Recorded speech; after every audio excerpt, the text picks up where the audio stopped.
This plane beside me is a Great Plains Escapade. It's a 61 size OS brand Nitro engine. I got this as part of a big lot that I bought at a secondhand shop downtown. I think I got a good deal. This one looks like everything is working. I don't have Futaba, so I'm gonna have to replace the receiver and all that equipment in here. Get it transitioned over to Spectrum, which is what I use for all of my airplanes for the most part. I do use ELRS occasionally, but that's mostly my quadcopters and a few of my specialty planes. I'm gonna have to double check that the nickel metal hydride is still working properly, make sure it's charged up. I don't know if this is gonna start easily, but I could tell you that there is decent compression, and the carburetor and the servo for the carburetor seem to run perfectly fine. The needle valve is super stuck. I can not really move it with my hand. I've been able to use needle nose pliers to start unscrewing it, but I feel like that's gonna have to be pulled and cleaned out, and we'll see if we have to replace any gaskets or seals or anything along the way. Other than that, we'll have to take the wing off, get into the inside, and start tearing apart the electronics so we can upgrade it to Spectrum for my radio. I don't know anything about the Great Plains Escapade. If you have one of these or you've seen one, let me know down in the comments what they're like. It's gonna be my first time flying one if I get this in the air, but I don't believe it's much bigger than my Alpha. But it will be a little more difficult to fly, seeing as how this is a low wing and the Alpha is a high wing trainer. The ailerons on this are much larger, so it should be way more responsive to aileron input, which the Alpha absolutely was terrible at aileron input. I had to steer it almost entirely with rudder, which the rudder on this is enormous. So if the ailerons don't give me enough resolution, the rudder sure will. All right, so I think the first thing I need to do is take that wing off to look at the electronics and replace the receiver with something temporary for now. And then that way I can start testing things like the engine.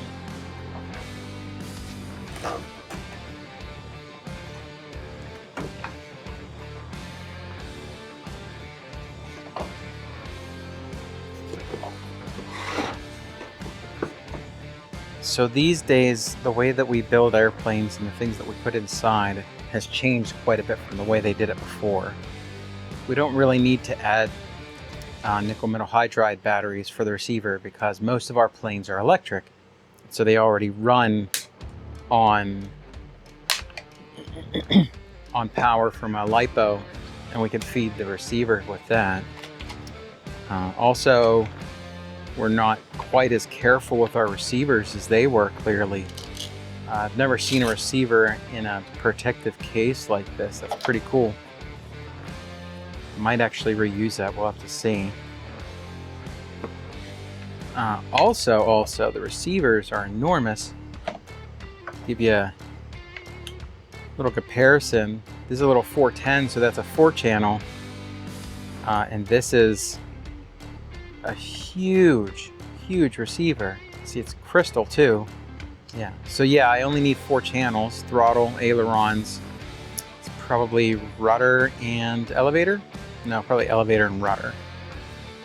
But we'll see.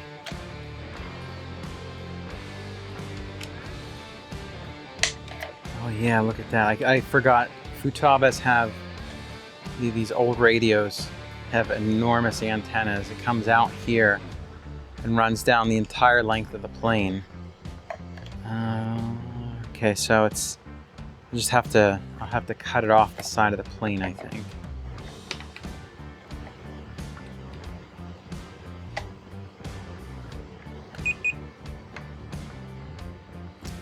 .102. From what I understand, that's good for a 4-cell. I don't know if this Futaba is worth saving, but we're gonna save it anyway. So I'm gonna go ahead and cut this off the side, just cut through the tape so I can get that out.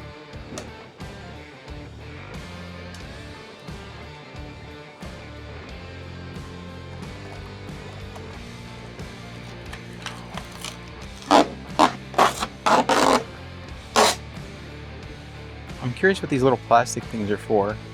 Maybe it's just a way to stop it from coming through the hole that was drilled for it. Let me know down in the comments. I'm kind of curious about that.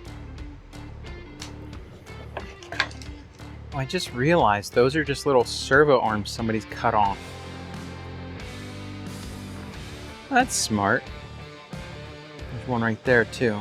I'm gonna guess it's just to relieve the pressure on the antenna.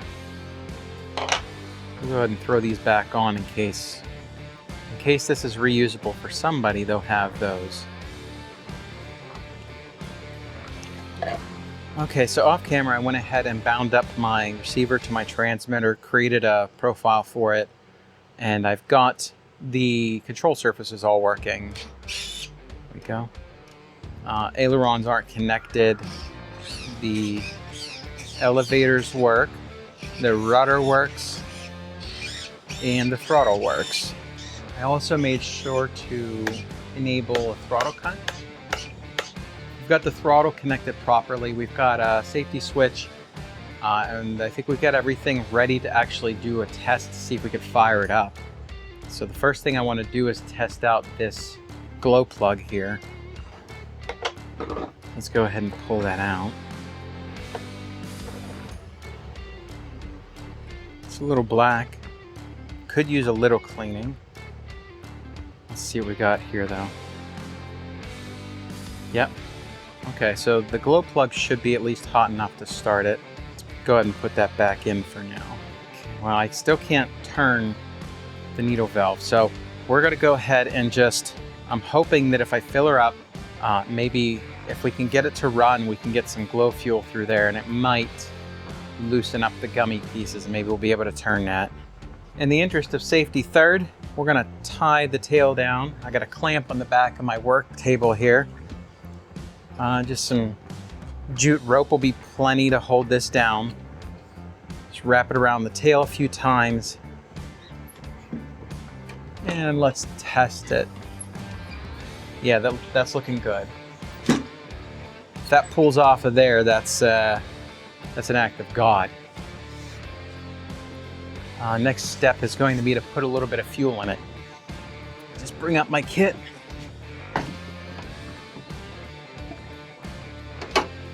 I don't want to have to burn a whole lot out of this, so we're just going to put a little bit for now.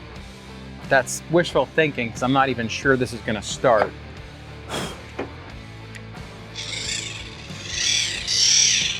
All right, that's plenty to test.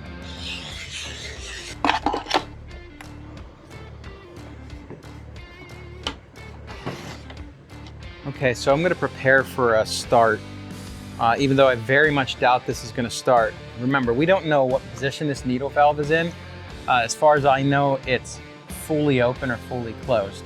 I have no way of really being able to tell from here. What I'm hoping for is that the needle valve is in the same position it was the last time that the last owner had it running. If that's the case, it might fire up and we might have a fully functioning plane. And like I said, I'm hoping that maybe that fuel coursing through the engine, it'd be really nice if it was enough to unstick and gum up the rest of it. That way it kind of cleans itself. So let's give this a try. Okay, throttle cuts off.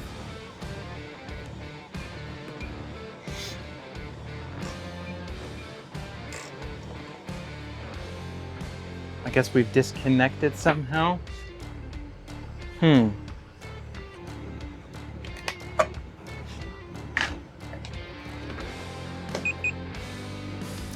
Looks like my battery is now at 4.785. My battery might not be that great. So let's go ahead and hook it up to a charger for a few minutes and see if we can improve the voltage.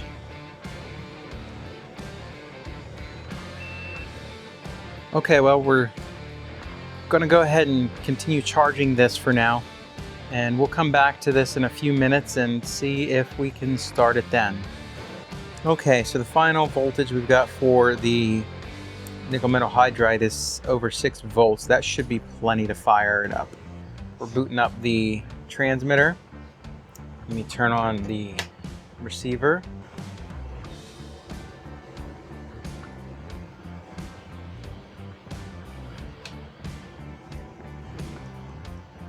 To be continued. Okay, it turns out I just forgot to plug the battery back into the receiver. we've got everything plugged back in. We've got the transmitter on. The receiver is now on. Rudder works, so does the elevators and the throttle.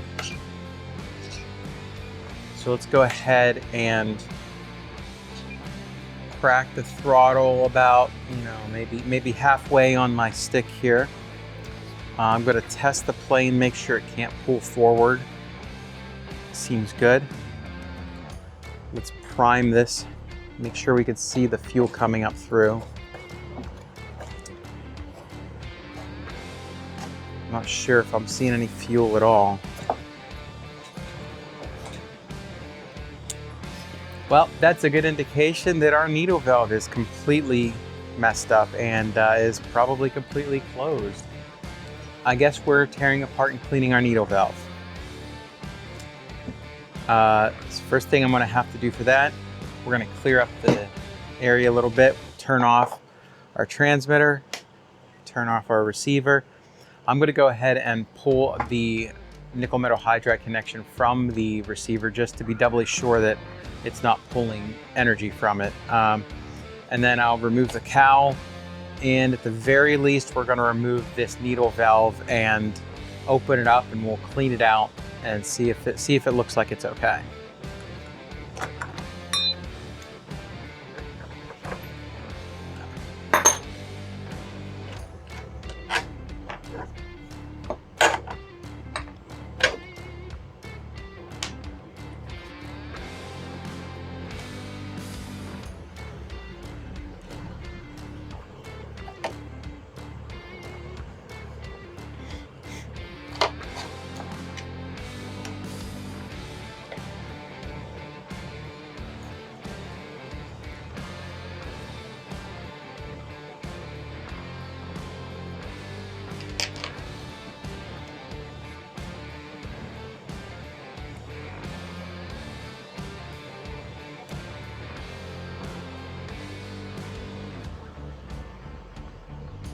Oh, look there.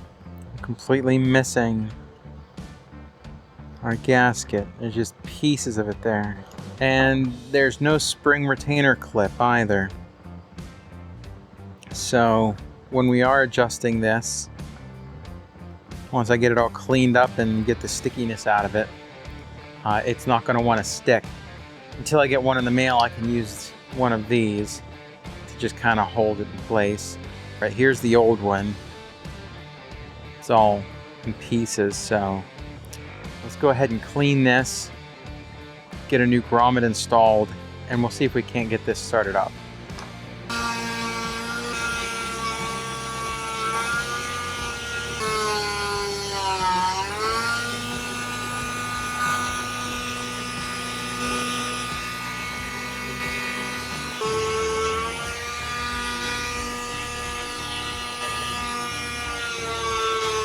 Okay, that's about as close as we're going to get it. I did find a set of O-rings for, I believe this is one of the engines that this works for. Okay, there. I got it stretched a little bit more. Perfect. All right, that's nice and clean now. I can move that quite easily. All right, it's loose, but it's not super loose, so maybe I can order a spring clamp, and whenever that finally comes in, we'll go ahead and put that on. But for now, I think that'll be all right. And then the other washer goes there. Easy does it, no cross threading. Okay. And now we can put this back on. It was in the way earlier. Now, let's see, it's really, really tight. There we go.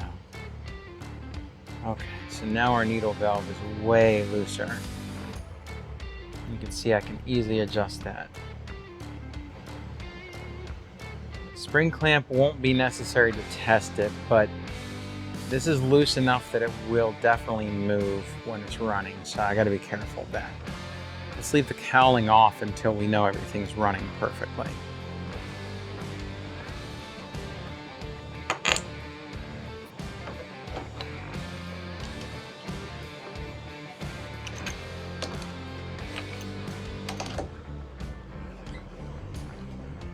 Okay, take 2 for trying to start it. Let's open it up.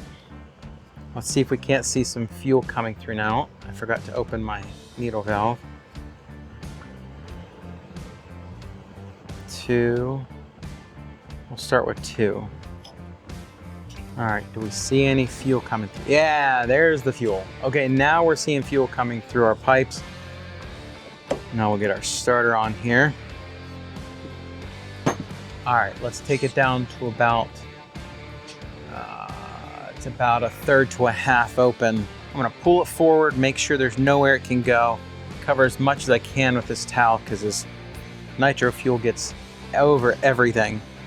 And hold down the model and let's see. Ooh, that was very promising.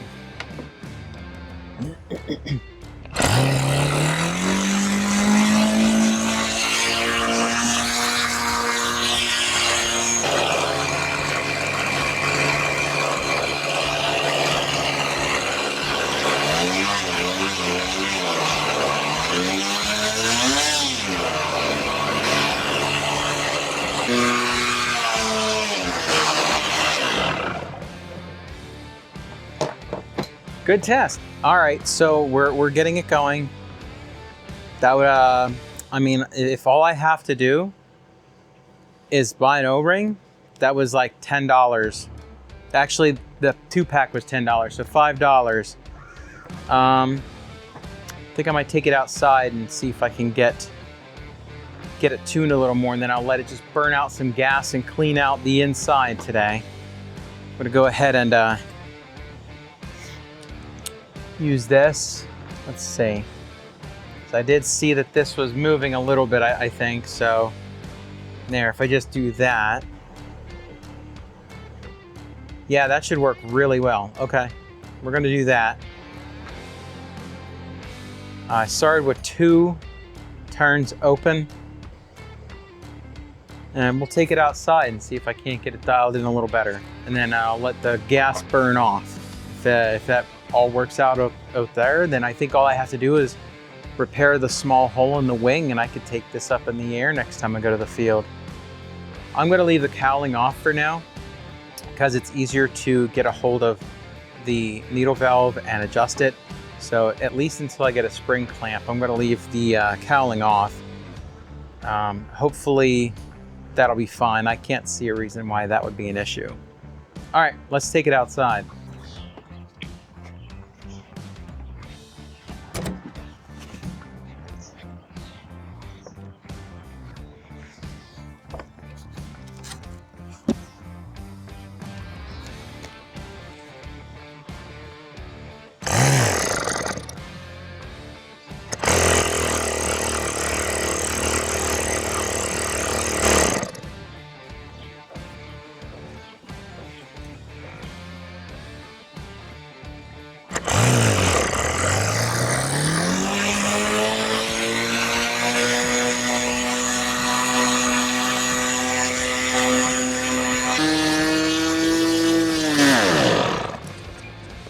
Too much.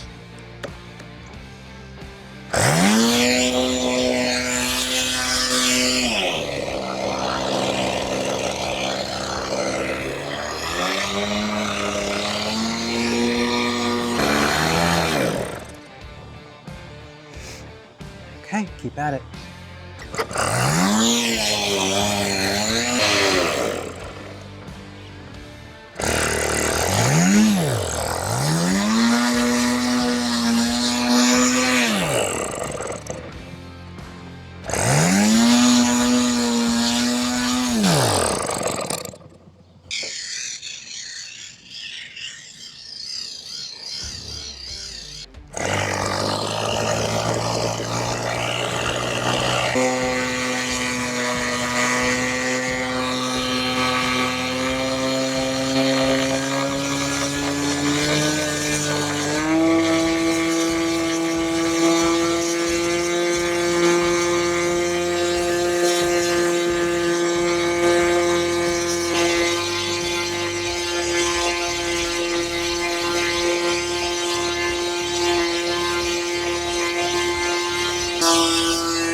All right, we ran it out of fuel. That was it, position.